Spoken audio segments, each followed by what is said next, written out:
Right. Okay. We're good. We're live. Follow my cursor. I'll try to move slow. So this is just going to be like basics of Davinci Resolve. So I'm just going to click it and open it. Thing that's really good to know while that opens is where you have Davinci Resolve. Where is it? Is it in here? Yeah, so Davinci Resolve, like, they have this project folder. Make sure to delete these two folders often, otherwise your thing will just get too full and it'll become an issue. I'm going to open my Pokemon Arceus file. As you can see, I've got lots of files. Shit, I should have explained what that was earlier. Let me go back and do that. Close this. If nothing's responding, that's fine. When in, go delete stuff. I think it's because my thing's not used to me having a lot of recording and opening this program often. Delete it. It's been a minute. Because that clears that. I'm not emptying the recycle bin right now. I'm too lazy.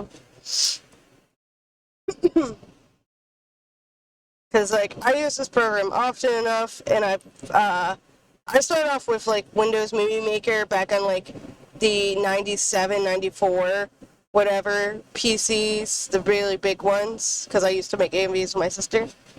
But when you open Davinci Resolve, you'll have Untitled Project. You can make a folder to put projects, new projects. I have several projects in here where I do stuff. So I'm going to open up my Pokemon Arceus. You can double click it or hit open down here, where my little blue circle is.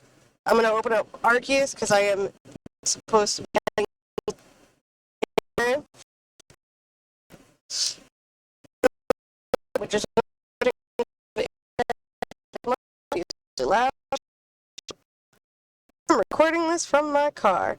So we're going to let this open in like a couple seconds, and I'm going to show you where the basic stuff is. I do really basic editing, and then I do some fancy stuff. And then I will show you in a little bit. Doop, doop, doo, doo, doo, doop, doop, doop, doo, doop, doo. Okay, so this is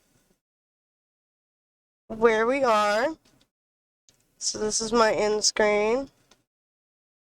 So what's over here is your media files. Let's start over here. This is your media files. I have mine separated.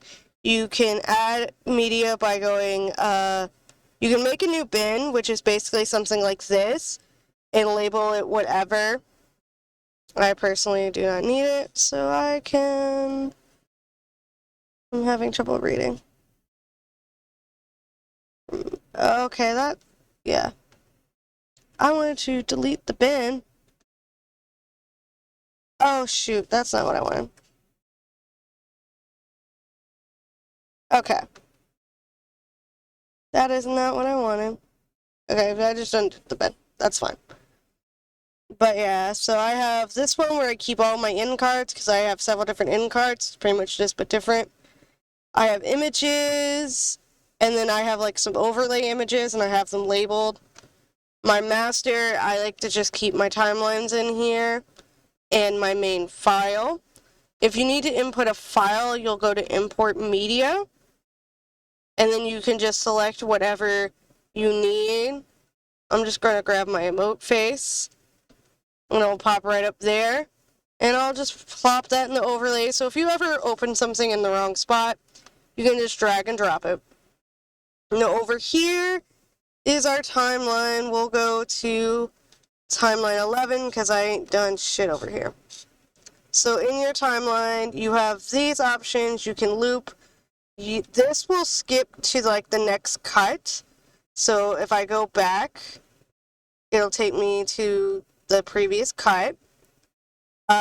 You press this button and it will play in reverse. This will stop and this will play forward. Thank you all who have stayed here. So that's what that does. This one is like your selection tool. I have never used this button. I mainly use the blade tool, which will cut. These, I believe, are your snap. So you can, yeah, this is snapping. So if you take something, say, let's grab my emote face. So let's say we grab this face. See how it's like it's snapping into place right there? That's what this tool does. So it's really cool and useful if you want to add an image overlay and you want it to be at a specific time when it pops up. That would be it. Also, when you input anything into here, if you hit delete, it'll take out some of your timeline with it. So as you see, it cut some stuff, and you might not want it to do that. So if you want to just remove a specific thing, you'll hit backspace. So I've never used this tool, I just leave it as is. So these are markers and flags. So what I do, I like to use markers. So when I'm editing something, and let's say I don't have like my overlay, I will edit it and I'll put like Nova or whatever. And I can just click on it and remove the marker and so forth. This is zooming in and out. I mainly use this one. So you can zoom out, see the full thing, and you can zoom in. So that's what that does. This is your video and audio. When you add more layers, you'll get more layers. What you have right here, this will disable your video track. This is mute. I guess this puts everything on a solo audio. And this is auto track selector. I don't know what that does. You can lock it so no one can move it. I mainly use the bare minimum and basics. Thank you all who have stayed here this whole entire time and have been enjoying all the goddamn show.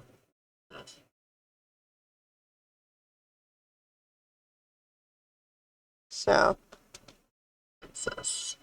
in fact, since there's so many... So what normally happens is the audio will show up in the bottom as a waveform, but it's not doing that right now. Probably because computer is just taking a minute to load. So sometimes like I'll use the audio waveform to tell me where to cut. But for something, I want to show you, because this is a thing I've struggled with. So you have change clip duration, which is really good if you have images, and change clip speed. So you can change this, like let's say I wanted to speed this small little section up by 1,000%. Notice how this doesn't change because it's a smaller cut of what's here. And what's happening is it's taking more of everything. So what you want to do, if you just want to speed up this small little section, you're going to hit real-time controls. And then I believe it's change clip speed. Oh, no, it is not.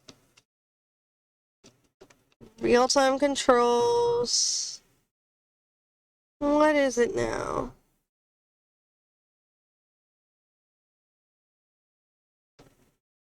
Oh, it's right here. I'm just having trouble. So, you see how it gives you 100%? You can change speed down here to like 800, and it'll shrink, and it'll get smaller.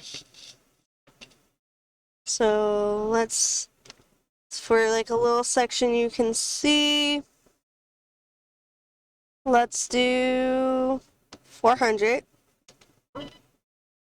And like, it's barely a second. You can do other things in here, I just don't know what. But yeah.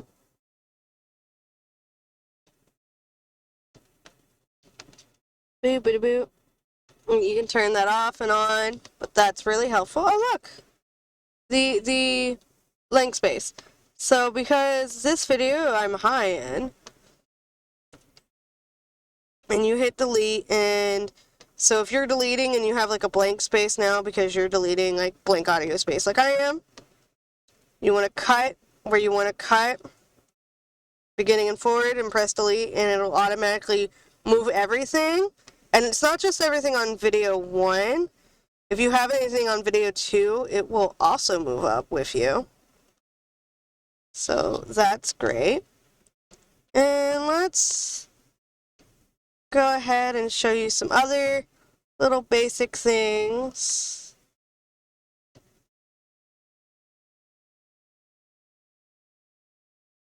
So we're gonna experiment with this little clip, because this is the edit section also. This is the section I use all the time. I don't really use media and cut and color and fusion yet, and Fairlight. I don't really use them all that much.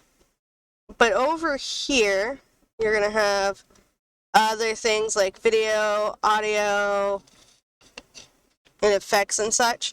So what video does is you can move your video over.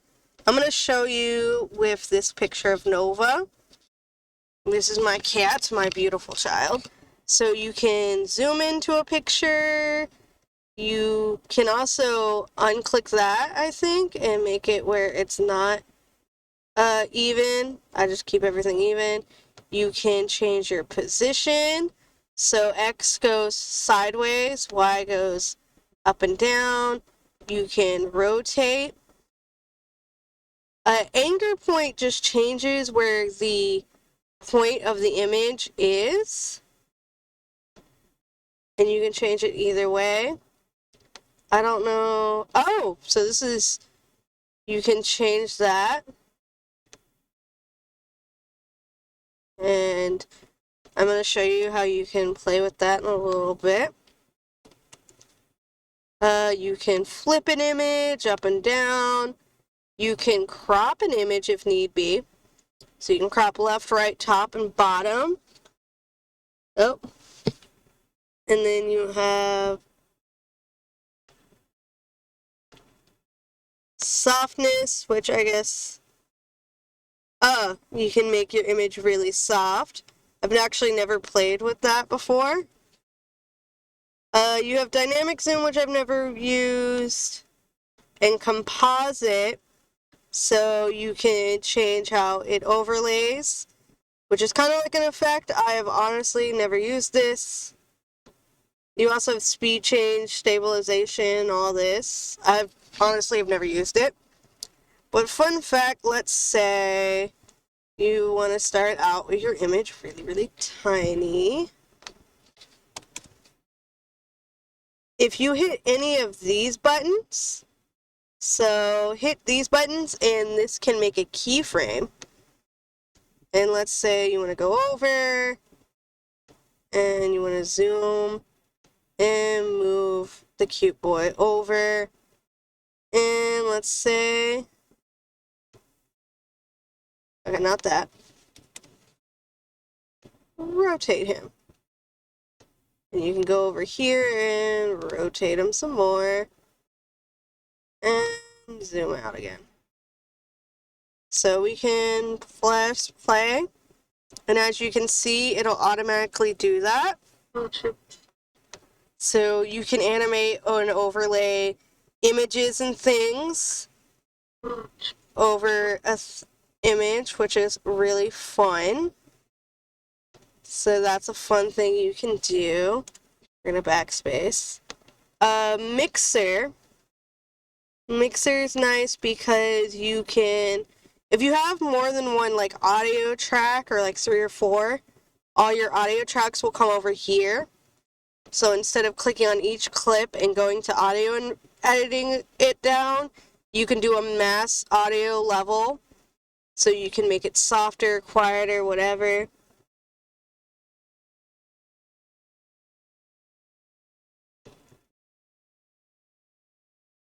Can I click on that? Yeah. But you can come over here and edit that, and it will edit it for the whole entire level. Metadata. Okay, so this just gives you information on your audio file, and then your inspector gives you all this good stuff. So, yeah, is there anything else? Okay. Oh, so this just brings that forward. See, I'm mainly use the basics. But yeah. And this over here is your effects box. So if you don't want your effects box, you can click on effects up here and it'll pop up this effects box. And they have video and audio transitions and titles. Titles is what I use most often. So they have basic stuff like lower, middle, third. They have like a scrolling text. So they have some titles that are like, they come with effects and such. So let me show you, and I would just play with those.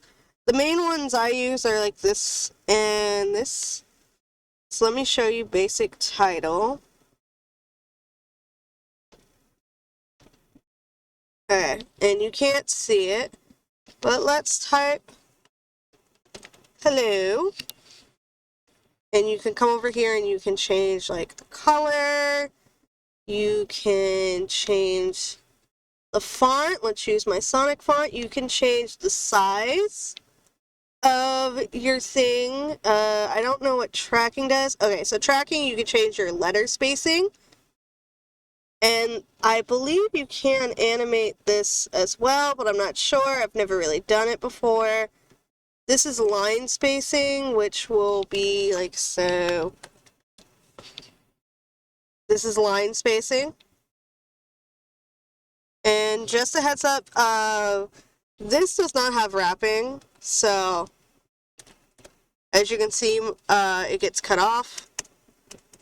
So it doesn't have wrapping, so when you're typing and all that, you'll have to make sure to press enter to make sure everything fits in a nice little form. You have a line above, you can get a scratch through, you can do tiny fonts, font case is mixed, you can change your alignment, which doesn't really work or isn't really noticeable unless you have a second line, really. As you can see. This right here is your anchor. I don't really use them very often, so it'll just plop your text to a certain side of the screen.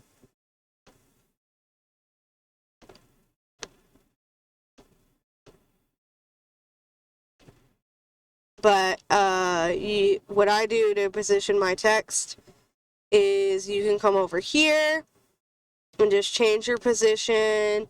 You can also zoom in and out, which is really interesting. You can rotate right here, which I now see the angle. It's rotating on the C, which is kind of cute. You have stroke. So stroke is just like your outline. It's going to be harder to see in that black, so let's give you a nice bright yellow. So as you can see, you can add a stroke, you can change how strong it is. You can also add a drop shadow and then move it over. You can do it pretty much any color. So you can move it up, down, all around. You can blur it. You can keep it nice and sharp. You can change its opacity. There's also this background color, which I don't really experiment with, but let's go ahead and make it like green so you can see it. So you can do an outline. So you can do, wait, how do I make it appear? Okay, yeah, so it's like this. So you can make it so high, so wide. You can also add an outline to it if you want. You can change the corners. You can adjust, I believe is what this does. Yeah, so this can basically adjust where it is.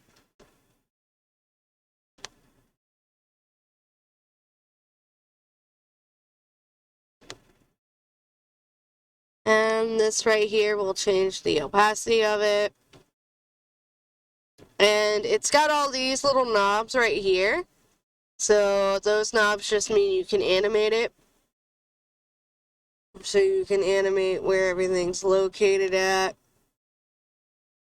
But yeah. And you can change to like certain fonts. Because some will have like regular bold, semi-bold, extra bold, things like that. My Sonic font does not have that. But yeah, basically just play with pretty much anything and everything you can get your tiny hands on. Let's see. File, you can go here, you can open a new project, you can add a new timeline. If you ever need to add a new timeline, you can also go here to timelines and go create new. I guess you can also import some from another one. There's trim mode, timeline, clip mark. I don't really use a lot of what's up here. But when you're ready to render something, something I didn't tell you. This will tell you like right where you are. Ignore this first one. We're not an hour, we're only at 13 minutes, 38 seconds, and 45 milliseconds. Up here will tell you exactly how long. Ignore my car. How long the video is that you're editing. So like your whole entire thing. So right now we're at 56 minutes.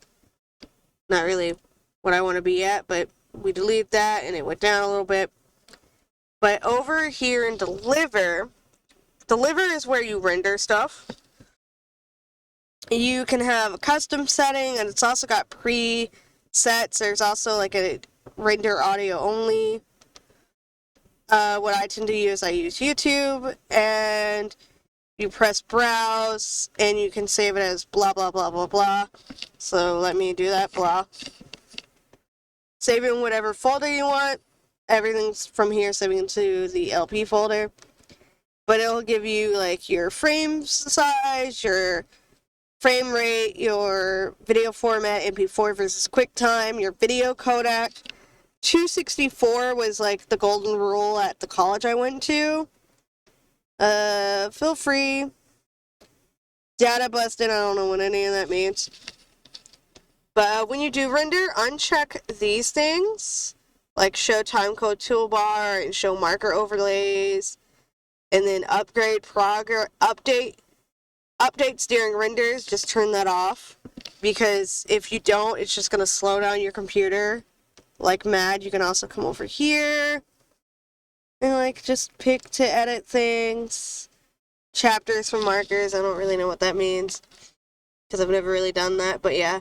When you're clicked like add to render queue, you can come over here where your render queue is located, and it will show you your last completed one. But yeah. So let me just add this over here. And so it shows it right here, job 2. It does not say completed. You can edit it. I don't know what that Wi-Fi symbol means. But yeah, you can come here. It'll render all. And if you want, there's this cute little button right here. It says show all projects, refresh, and clear rendered, which will clear render. And then you have clear all, which will clear everything regardless of if it's rendered. So that's deliver. Edit's normally where I am. Media, I don't really play here, but it's just where you can pop everything up. And yeah. I'm trying to remember if there's anything else. If there's anything more specific, but that's like the bare basic minimum. And that's like 24 minutes. So hopefully this is helpful of like just like a nice basic rundown of all that you can do. Like some of the nice basics to get you started. Google's your friend if you ever get lost. or message me and we'll figure it out together. So yeah, 2 to 2.